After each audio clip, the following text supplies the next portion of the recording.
Well, I am hanging in there just like I hope you are, and it's unprecedented what we're going through, but we'll all get through it together. There's no doubt. Well, we should be talking about Sweet 16 matchups and how our brackets are in the trash right now, but unfortunately, that's not the case. What's it been like for you, who's been around the sport your entire life, to not have the NCAA tournament right now?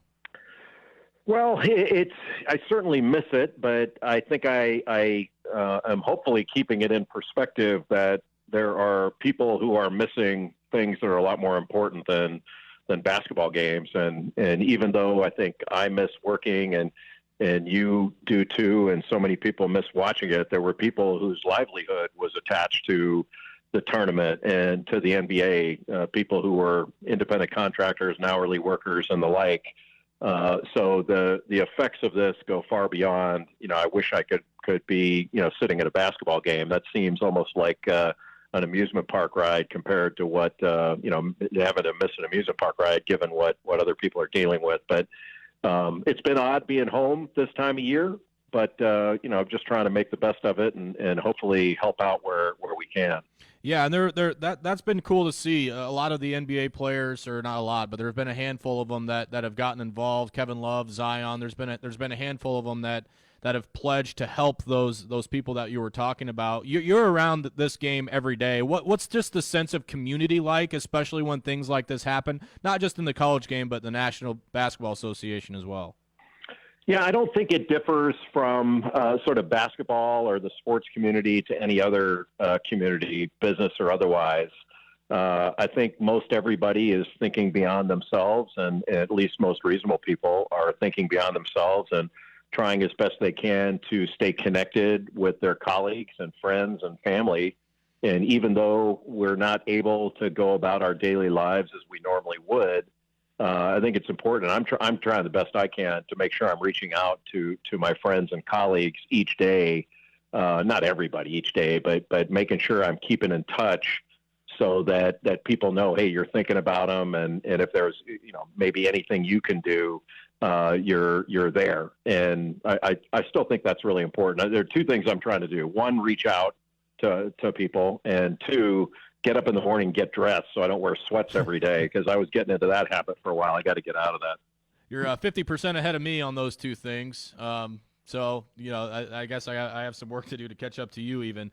Jay Bilas from ESPN is our guest. Jay, what's been the reaction, a lot of the coaches and just the people that are involved in this, that you've talked to, that had seasons end and all that stuff, that to kind of comprehend what's happened to them the last few weeks?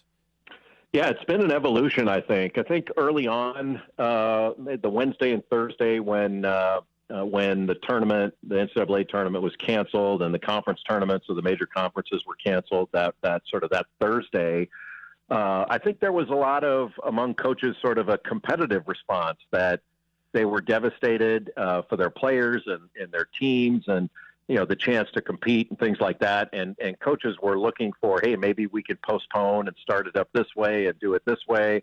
And maybe looking for a way out to still be able to play. But I think it evolved into, hey, this is way more serious than a basketball tournament. Not that they ever didn't have that in proper perspective, but just sort of the idea that I think we were all wrapping our heads around, this is going to be a long process. And it's far deeper than just, hey, we're gonna have to miss playing games. Campuses are shut down, and businesses, and this is going to be a long, protracted fight in a lot of different ways. So basketball and the spring sports and all these things, you don't want to diminish it, but it's secondary. I mean, there are going to be people graduating, and their whole second semester is gone, where they can't, be with their friends and go through the normal process, and internships over the summer are gone. A lot of graduating seniors probably won't have jobs when they get to the fall because of the fallout from this economically. So I think most of the coaches I've talked to have it in really good perspective after initially. Maybe all of us were hoping that, against hope, that something could be salvaged, and now I think everybody realizes that's a pipe dream and not going to happen. Jay, we're talking a lot about kind of the after effects, the ripple effects of this for most of this interview. But let's rewind a little bit to the conference tournaments when there was so much unknown. We were literally figuring it out on the fly. When that day, I believe it was a Thursday, where everything just the domino effect. The NBA started it the day before, but then the tournament started getting canceled. We had one game in action in the Big East. And then a lot of them, teams were on the floor warming up. What was that day like for you, just kind of seeing everything unfold with so many at that point unanswered questions? Well, for me, it started the day before on Wednesday. That a lot of my colleagues will point to, and it's not incorrect or anything, but they'll point to Rudy Gobert as testing positive, and then the NBA canceling the Utah-Oklahoma City game as sort of the tipping point. For me, it was the World Health Organization declaring a global pandemic. I mean, that was, for me, a huge deal.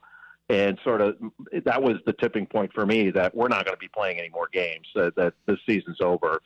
And so that night when the NBA essentially suspended play and canceled the rest of its season, maybe to restart it, I knew we weren't going to play the next day on Thursday. And I really believed it down to my socks that it would be irresponsible to play. So I just assumed that I'm probably going to get a phone call early Thursday morning that says, look, don't come over to the arena. We're going to do all of our work via studio and out of the hotel, things like that. Well, that wasn't what happened. We went over to the Greensboro Coliseum, and all indications were from the commissioner of the ACC that the games were going to be played. But played with no fans. And I honestly couldn't believe it. And it got all the way up to the noon hour, right before the tip of the opening game of that Thursday, that we thought we were going to be playing. I mean, Florida State and Clemson were warming up for the game. And it just felt so tone deaf and wrong. But I think most people realized that this was headed in a direction that ultimately everything was going to be canceled. But I think one of the things, and the NCAA made the right decision, and all the conferences made the right decision. The fact that it might not have timed out as we would have liked, that's a secondary concern. But if we are going to talk about coordination, that's one of the failings of sort of the NCAA structure, is it wasn't very well coordinated from the NCAA office in Indianapolis through all the conferences in order to one, speak with one voice and disseminate information from the advisory panel that they had, and then the NCAA's decisions, which were essentially separate from everyone else's. And I think that was a failure in leadership, but it was more structural than it was, a failure of a leader or group of leaders. I mean, I think I commend the NCAA and, Mark Emmert and his leadership team, Danny Gavitt, and especially the independent directors for the decisions that they made.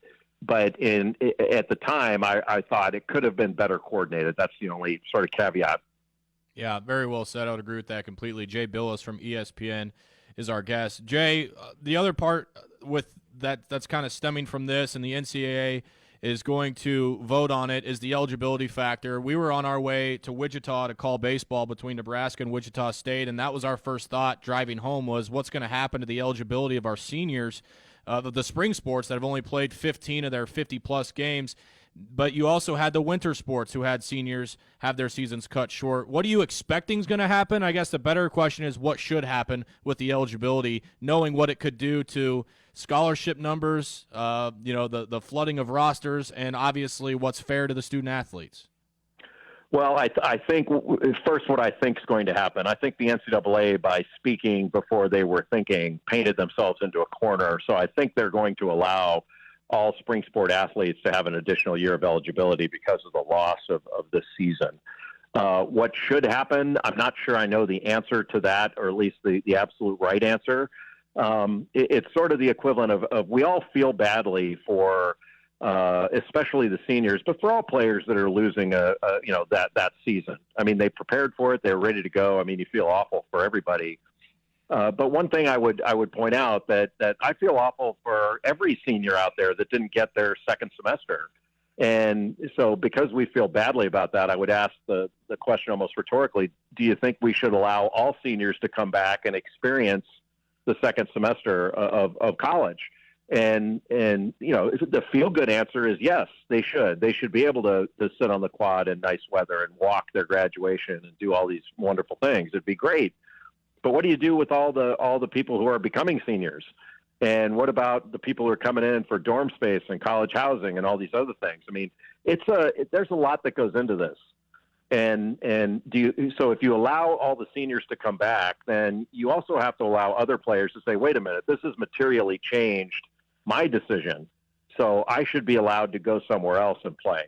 So I don't have to sit another year behind a senior. And a freshman coming in saying, wait a minute, I was coming into a team that was not supposed to have any of these seniors. And I should be allowed to make a different decision now because my situation has materially changed. So what do we do with them? It's kind of like if a airline flight cancels, you just don't pile everybody onto the next flight. It doesn't work that way. And I'm not sure it works this way with eligibility.